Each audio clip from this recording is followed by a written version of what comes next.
హిందూ ధర్మంలో ఏకాదశికి ఉన్న ప్రత్యేకత వేరే.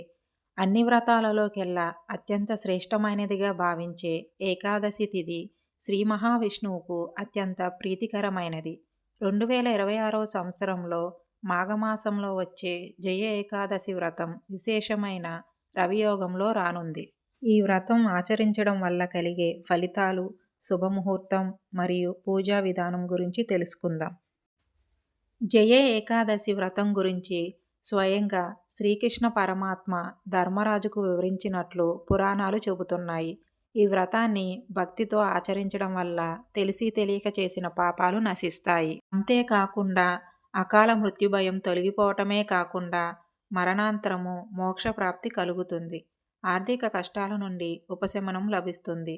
కీర్తి ప్రతిష్టలు, ఐశ్వర్యం సిద్ధిస్తాయి. ఈ వ్రతం వల్ల పితృదేవతలకు శాంతి చేకూరి వారి ఆశీస్సులు లభిస్తాయి.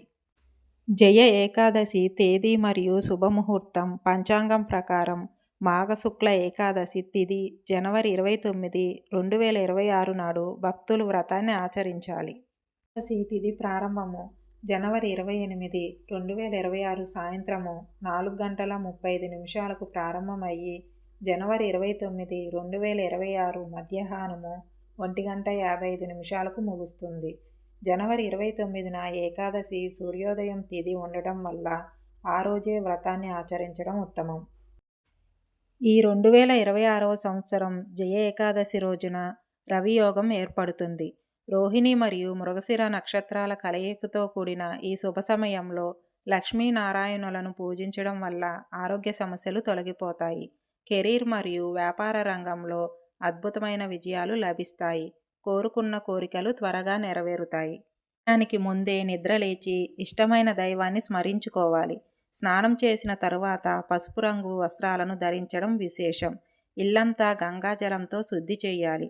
సూర్యదేవునికి ఆర్ఘ్యం సమర్పించి పూజా మందిరంలో లక్ష్మీనారాయణుల విగ్రహాలను లేదా ఫోటోలను ప్రతిష్ఠించాలి.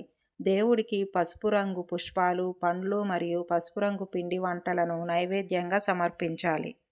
ప్రశాంతమైన మనసుతో విష్ణు సహస్రనామము, విష్ణు చాలీసా లేదా స్తోత్రాలను పఠించాలి. రోజంతా ఉపవాసం ఉండి సాయంత్రం హారతి ఇచ్చిన తరువాత ఫలహారం తీసుకోవాలి. రాత్రి భజన కీర్తనలతో జాగరణ చేయడం మంచిది. మరుసటి రోజు ఉదయం పూజ ముగించుకొని బ్రాహ్మణులకు లేదా పేదలకు దాన ధర్మాలు చేసి భోజనం చేయాలి. ఇలాంటి మరిన్ని వీడియోల కోసం ఛానల్ని సబ్స్క్రైబ్ చేయండి.